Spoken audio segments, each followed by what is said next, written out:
Okay, hi Sarah, I'm back again, and I'm going to start again with a little theory on sine and cosine and the other trig functions. So just like I did the other time, we're drawing a unit circle and imagine a ray that's rotated through theta, and now we know that that xy coordinate we can also refer to as the cosine of theta and the sine of theta, or before we just used to call that xy. And remember how we drew the triangle, and this was the x and this was the y, and we're going to call this r.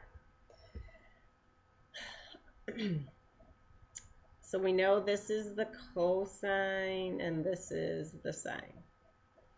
So there are 6 relationships, and we'll start with sine and cosine, that we can define in terms of x, y, and r. So we say that the sine of theta is equal to the opposite over the hypotenuse, y over r. The cosine of theta is the adjacent over the hypotenuse, x over excuse me, x over r. There's a third one called the tangent of theta, that is y over x. Those are the 3 basic trig functions, but there are 3 other trig functions that we can define in terms of x, y, and r, and they're related to sine, cosine, and tangent. The first is called the cotangent of theta. That is equal to 1 over the tangent of theta. So if I take 1 over what tangent of theta is equal to, y over x, I flip the guy and multiply, then I find out that the cotangent of theta is x over y.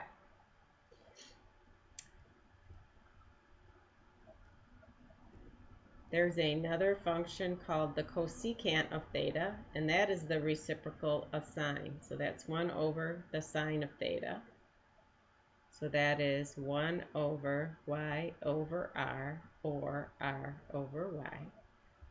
And the last trig function is called the secant of theta, and that's related to cosine. So we say that the secant of theta is 1 over the cosine of theta. So that's 1 over x over r, or r over x. So if you have not written these down anywhere, I would recommend that you do so, because this will come in handy as you move forward through some of these problems. Now recall what we said the other day, or in the other video, that in the first quadrant the coordinates are both positive. In the second quadrant, the x or the cosine is negative, the sine is positive. In the third quadrant, they're both negative. And finally, in the fourth quadrant, the cosine or the x is positive and the y or the sine is negative. So that's related to your problem that you asked me to work on. Okay, so I don't know if we're going to be able to see both these things. I might bring in the definition sheet every once in a while. All right, so we find the values of the 6 trig functions of theta with the given constraint. So the first thing you see here is that the cosine is 8 over 17. So all that really means is that you're not on the unit circle anymore. And according to our definition, 8 over 17 is x over r. So this is x over r. Now, we are given a constraint that says the tangent of theta is less than 0. So if x is positive, and I look at my tangent definition, if x is positive, that must mean y must be negative.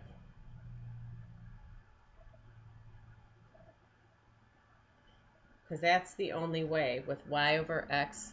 The only way for tangent to be negative is if y is negative. All right, so now we have a situation where we have a triangle,